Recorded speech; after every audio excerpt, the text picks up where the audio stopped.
Alam mo ba, may mga bagay na kahit hindi gusto ng babae, hindi niya maiwasang ma-obsess sa isang lalaki. Hindi ito tungkol sa itsura o pera, kundi nasa psychology mismo. Kung gusto mong maintindihan ang nature ng babae at paano gumagana ang isip nila, tapusin mo ato. Kasi pag nakuha mo ang mga triggers na ito, kahit ayaw pa niya, may chance na bumabalik-balikan ka niya sa isip niya. Trigger 1. The power of uncertainty. Kakulangan ng katiyakan.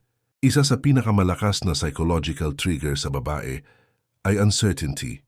O tama ka, kapag hindi niya alam kung saan siya lulugar sa'yo, mas lalo siyang nagiging curious. Ang utak ng babae sanay na sa patterns. Kung mabait ka palagi, sweet palagi, predictable palagi, mabilis kang magsawa sa isip niya. Pero kapag may halo ng misteryo, hindi niya alam kung kailan ka lalapit o kailan ka tatahimik, nagsisimula ng mag-loop sa utak niya yung tanong na, ano kaya iniisip niya? Bakit hindi siya tulad ng iba? Ang uncertainty bro parang cliffhanger sa isang series. Kahit minsan nakakapagod, babalik at babalik siya kasi gusto niyang malaman ang kasunod. Kaya maraming babae ang na-attach hindi sa pinakamabait na lalaki, kundi sa lalaking hindi madaling basahin. Hindi ito ibig sabihin na maging toxic o manloloko ka. Ang sikreto dito ay controlled unpredictability. Yung tipong may times na sobrang sweet ka, tapos may times na reserved ka lang. Parang may sariling mundo. Ang babae, mas lalo siyang nai-excite kasi gusto niyang i-crack yung code mo. Trigger 2. The scarcity effect, kakulangan o rarity. Bro, alam mo yung kasabihan na people want what they can't have. Ito ang tinatawag na scarcity effect. At sa babae malakas ang hatak nito. Kapag naramdaman niya na hindi ka madaling makuha, na hindi ka available 24/7, mas nagiging special ka sa mata niya. Ganito yan. Isipin mo may dalawang bagay. Isang bagay na nakakalat lang kahit saan mura, madaling makuha. Tapos meron isa na bihira, mahirap hanapin, limitado ang supply. Ano mas pinapahalagahan ng tao? Siyempre yung rare. Ganon din ang psychology ng babae pagdating sa lalaki. Kung lagi kang nandyan, lagi kang sumasagot agad, lagi kang available, mawawala yung thrill, magiging predictable ka. At sa totoo lang, mabilis silang magsasawa. Pero kapag alam niyang busy ka rin sa life mo, may goals ka, at hindi lang siya ang sentro ng mundo mo, mas napapaisip siya, bakit kaya hindi niya ako pinaprioritize ng sobra? May iba ba siyang ginagawa? Bakit parang ang hirap niyang kunin? At dito pumapasok yung obsession. Kasi kahit ayaw niya, hindi niya mapigilang maghabol sa isang bagay na rare. Hindi ito tungkol sa playing, hard to get na OA. Ang point dito ay ipakita na may sariling mundo ka. May passion ka, may purpose ka. Hindi mo kailangan umikot lang sa kanya. At sa ganitong paraan, ikaw mismo ang nagiging scarce. Ang babae bro natural na naa-attract sa lalaki na may value. At ang value, hindi mo basta pinapamigay ng libre. Kapag marunong kang maglagay ng limit, marunong kang magsabi ng hindi ngayon, at marunong kang unahin sarili mong buhay, mas lalo siyang naiengganyo. Kasi sa isip niya, kung hindi niya ako inuuna palagi, baka may dahilan. At gusto kong malaman kung ano yon. Yun yung hook na hindi niya makakalimutan. Trigger 3. The power of emotional contrast. Roller coaster of emotions. Kung gusto mong mahook ang isang babae, hindi sapat na palaging masaya, sweet, at good vibes lang. Sa totoo lang bro, ang utak ng babae na-attach kapag may emotional contrast. Ang ibig sabihin nito may halo ng highs and lows, tension at relief, kilig at tampuhan. Ganito siya gumagana. Isipin mo parang sine o series. Kung laging smooth at walang conflict, boring. Pero kapag may drama, suspense, at biglang twist, dun ka nagiging invested. Ganyan din ang babae.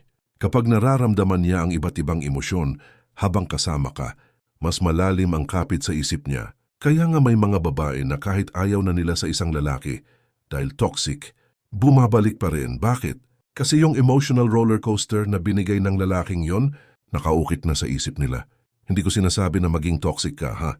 Ang sinasabi ko, magdala ka ng healthy emotional contrast. Halimbawa, minsan seryoso ka sa goals mo. Focused ka, parang ang layo mo. Pero bigla may moments na sweet ka, thoughtful at vulnerable. Minsan tatahimik ka. Tapos sa susunod bigla kang nag-open up ng malalim na kwento.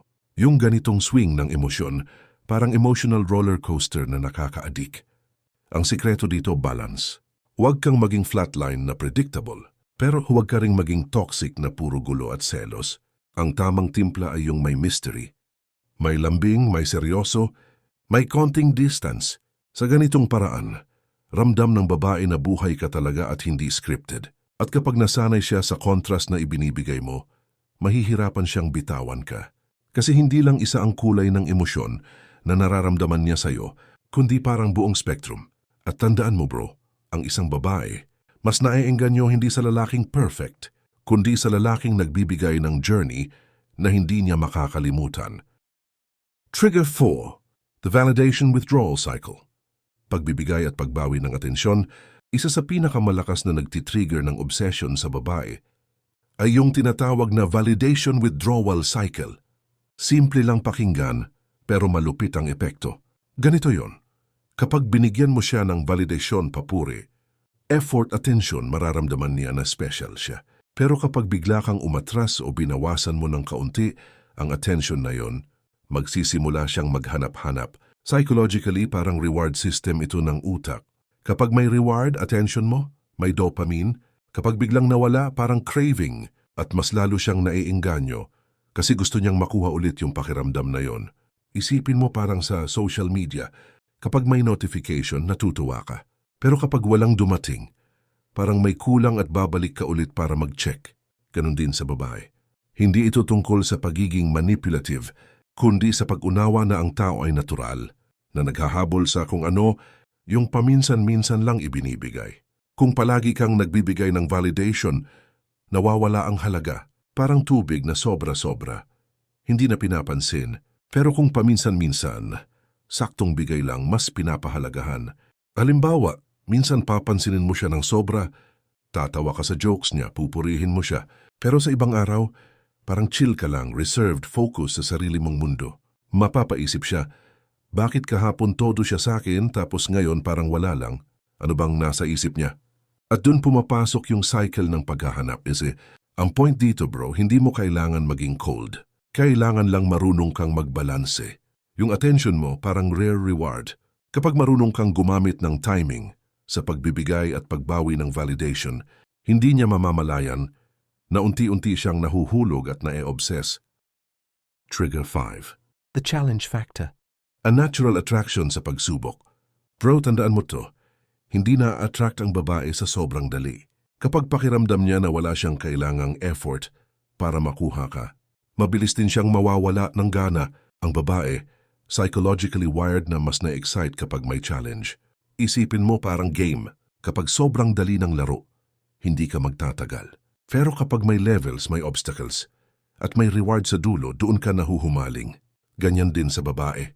Kapag nakikita niyang hindi ka basta-basta sumusuko, may standards ka, at hindi lahat ng bagay ay binibigay mo agad, nagiging valuable ka sa mata niya. Kaya nga bro, ang lalaking too nice na laging go with the flow, walang sariling paninindigan, madalas na uuwi lang sa pagiging friend. Pero yung lalaking may sariling boundary, may sariling opinyon, at marunong tumayo sa prinsipyo, yun ang nagiging challenge. At doon pumapasok yung psychological hook. Ang challenge factor, hindi ibig sabihin na gagawin mong komplikado ang lahat. Ang ibig sabihin, ipapakita mo na may halaga ka, na kailangan din niyang mag-invest ng effort para makuha at mapanatili ka. Yung tipong mararamdaman niya, hindi ko pwedeng baliwalain to kasi baka mawala siya. At ito yung masarap dun. Kapag naramdaman ng babae na napagtagumpayan niya yung challenge ng pagkakaroon ng connection sa'yo, mas lalo siyang may engganyo na alagaan ka. Kasi sa isip niya, pinaghirapan ko to kaya hindi ko basta bibitawan. Ang sikreto dito bro ay balance.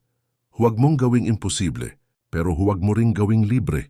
Ipakita mo na kaya mong magbigay ng affection at care, pero iparamdam mo rin na may standards ka.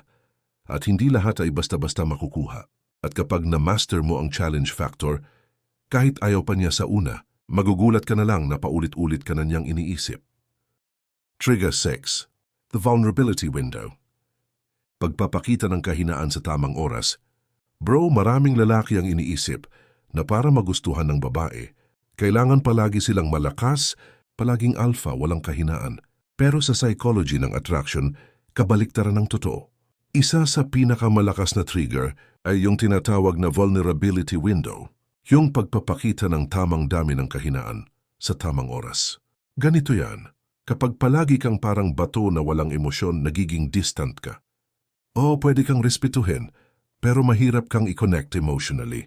Ang babae, mas naiengganyo sa lalaki kapag nakikita niya na oo, malakas ka, pero marunong ka ring maging tao. Halimbawa, kung may pinagdaanan kang struggle sa buhay at na-open up mo sa kanya sa intimate na usapan, mararamdaman niya na hindi lang siya basta kasama, kundi pinagkakatiwalaan mo siya. Ang trust na yon, nagiging emotional glue, at dahil sa connection na yon, kahit ayaw pa niya, babalik-balik yung isip niya sa moment na nag-open up ka. Pero bro, importante ito. Dapat tama ang timing at balance. Kapag sobra ka namang vulnerable, laging nagre-reklamo, laging naghahanap ng simpatiya, nagiging turn off yun. Kasi mawawala yung sense ng strength mo. Ang susi dito ay selective vulnerability. Magpakita ka ng emosyon sa mga pagkakataong alam mong magdudulot ng genuine connection. Hindi para magpaawa. Ang epekto nito sa babae, nagiging espesyal ka. Kasi hindi lahat ng lalaki marunong magbukas ng puso nila. At kapag naisip niyang siya yung taong napili mong pagkatiwalaan ng kahinaan mo, mahirap na para sa kanya nakalimutan ka. Kahit ayaw niya, nagiging attached siya kasi ramdam niya na may parte ng sarili mo na binigay mo sa kanya na hindi mo basta ibinibigay sa iba. At yun ang dahilan kung bakit ang vulnerability window ay isa sa pinakamalakas na psychological trigger. Sa tamang timpla, bro, ikaw yung magiging lalaking hindi niya makalimutan. Trigger 7. The social proof effect. Impluwensya ng pananaw ng iba. Bro, alam mo ba na kahit anong sabihin ng isang babae, malakas pa rin ang epekto ng social proof sa utak niya? Ito yung konsepto na kung paano ka tinitingnan at pinapahalagahan ng ibang tao, nakakaapekto rin sa kung paano ka nakikita ng babae mismo. Isipin mo to, kapag may isang lalaki na hindi pinapansin ng ibang tao, madalas hindi rin siya pinapansin ng babae. Pero kapag nakikita ng babae na nirerespeto ka ng iba, na may mga kaibigan kang nagsasaya kasama ka, o may ibang babae rin na curious sa'yo, bigla ka ring nagiging mas valuable sa mata niya. Ganito gumagana ang psychology. Kung maraming tao ang nag-a-approve sa'yo, iniisip ng babae na baka may nakikita silang halaga na hindi pa niya nakikita at automatic na nagtitrigger yung curiosity at attraction. Kahit ayaw niya, mapapaisip siya, bakit parang gusto rin siya ng iba? Ano bang meron sa kanya?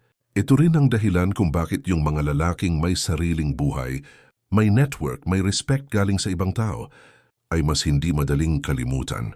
Hindi lang ikaw ang nagsasabi ng value mo. Pinapatunayan ng mundo sa paligid mo.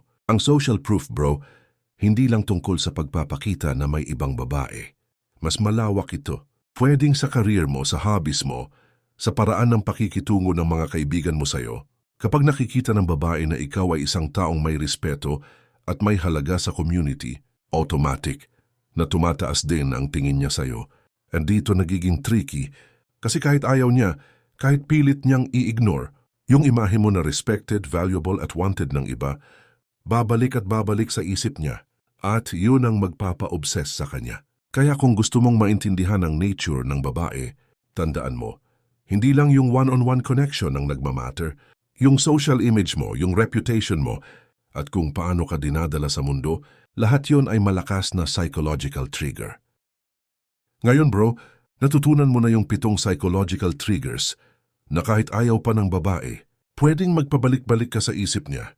Hindi ito para manipulahin sila, kundi para maintindihan kung paano gumagana ang nature at psychology nila. Kasi once na gets mo to, mas nagiging mature ka sa relationships at mas natututo kang i-handle ang sarili mo. Kung nagustuhan mo tong usapan natin, huwag mong kalimutang i-like ang video na to at mag-subscribe para sa mas marami pang ganitong breakdown tungkol sa stoicism, psychology, at nature ng babae. I-comment mo rin kung alin sa mga triggers na to ang pinakatumama sa'yo. O baka may experience ka na related dito. At kung gusto mo pang lumalim, i-share mo to sa tropa mo na laging nagtataka kung bakit may mga babae na bigla na lang nai-obsess kahit ayaw nila. Malay mo makatulong din sa kanila. So hanggang dito muna bro. Salamat sa pakikinig at kita-kits ulit sa susunod na video.